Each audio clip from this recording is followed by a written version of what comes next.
Viewer discretion is advised.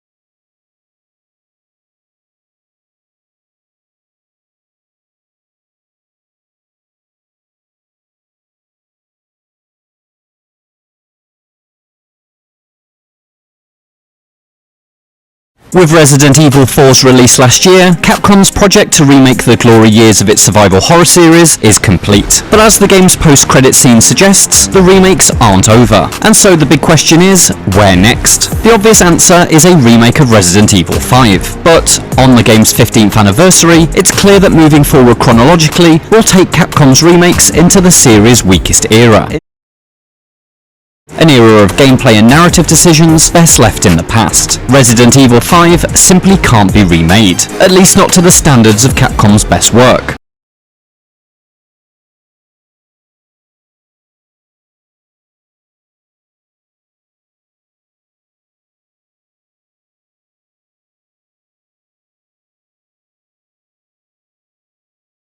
And so the answer is not to remake, but to rewrite.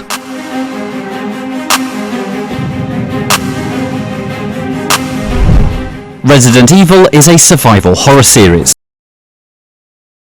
That playing Resident Evil 5. Sure, it features a constant flow of horrific imagery, but Resident Evil 5 is an action game through and through. That's evident in its cover shooter mechanics, vehicle chases with rails turret sequences, and the constant rattle of assault rifles. Even its visual design evokes the sandy shades of modern military games that experienced mass popularity in the late 2000s. It all speaks to a series that had lost its way. Rather than reflect on the tenets that were the foundation of its experience, Resident Evil 5 looked to the contemporary gaming zeitgeist in an attempt to find a new lease of life. The result is an unholy hybrid of Resident Evil, Gears of War, and Call of Duty. It's as ugly and unwieldy as it sounds.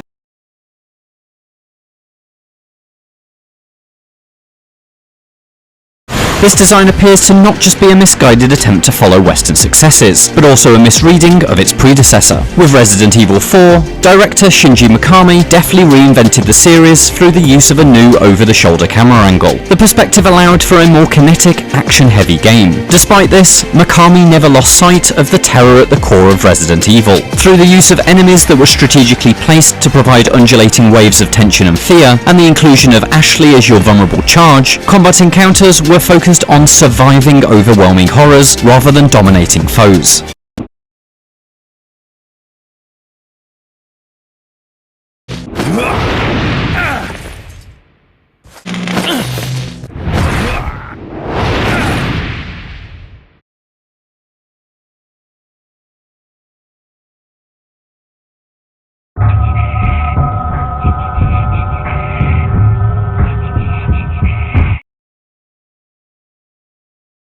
Resident Evil 5, meanwhile, presents its enemies as waves to be gunned down with increasingly powerful weaponry. Their purpose is cannon fodder, a wall of meat to slow your progress through levels.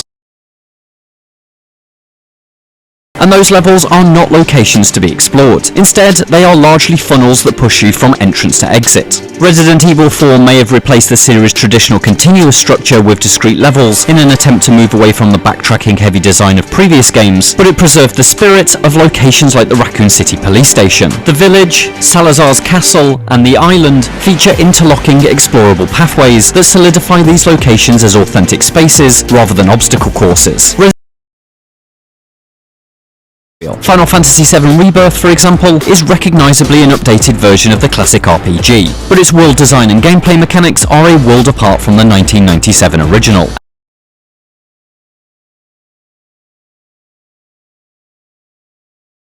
Evil 5 is actually the Resident Evil most in need of a remake. A whole new environmental structure and scenario design that reins in the action and dials up the horror would bring it in line with Capcom's other remakes. But all of this doesn't account for Resident Evil 5's most notorious problem: racism.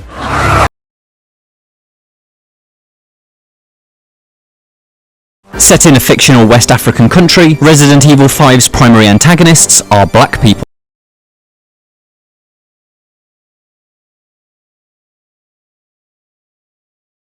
It's technically the Ouroboros virus that protagonist Chris Redfield is fighting, but the parasite's host is depicted as a nation of mobs and primitives who are violent even before their infection.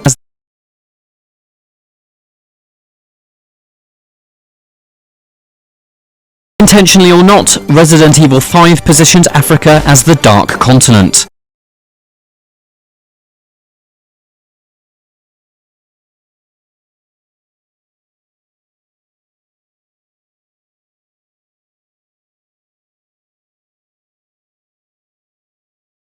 An uncivilized world harbouring a diseased population that needs gunning down via Western intervention in the name of global security. This insensitive treatment of people of colour was hotly debated even as early as Resident Evil 5's debut trailer, with writers such as Ngai Kroll and Stephen Totilo pointing out the game's uncomfortable post-colonial imagery. The arguments and think pieces continued well into the game's release window, with IGN's own former editor-in-chief Hilary Goldstein having also wrestled with the subject. But that was 2009, a time when race was apparently a debate rather than a reality.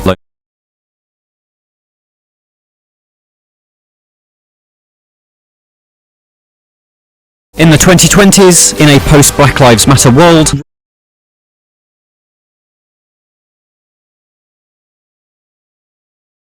there is only one acceptable response to a white man shooting waves of Africans for an entire video game: no.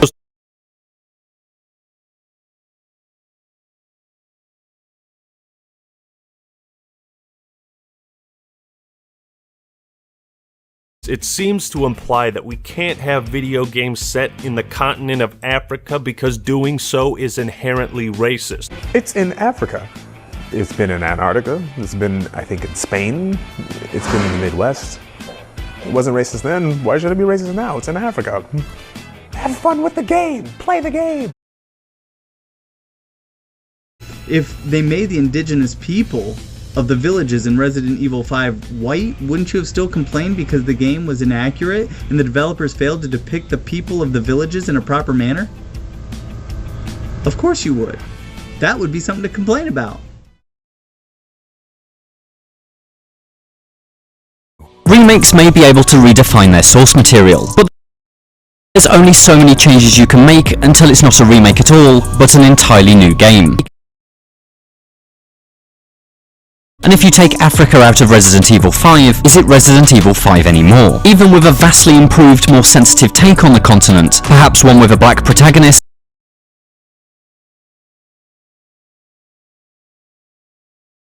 would simply be too divorced from the original to hold the name Resident Evil 5. So where does Capcom go now? Personally, I'd look backwards. Code Veronica is an ideal candidate.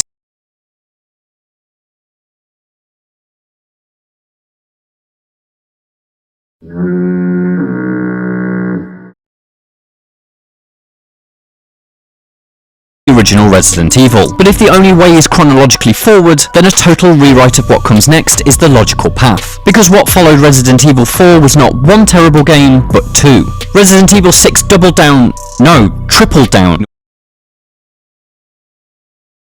In Resident Evil 4 Remake's post-credit scene, evil mastermind Albert Wesker details his plans for world domination to Ada Wong. Reflected in his glasses is an image of Excella Gion and the Stairway of the Sun, two significant plot elements from Resident Evil 5, which indicates Capcom's intentions. But there's more to consider. This scene is largely a replication of the sequence from Assignment Ada, a non-canon chapter from the original Resident Evil 4. Shift from unofficial to canon points to a willingness to change. Furthermore, the end of this scene is completely rewritten. When learning of Wesker's plans, rather than dutifully deliver the stolen Las Plagas sample to him, Ada betrays her shadowy boss and forces her helicopter to turn around. In this moment, the future of Resident Evil becomes unclear. Capcom has given itself the freedom to do whatever it wants. I just hope it's not a remake of Resident Evil 5.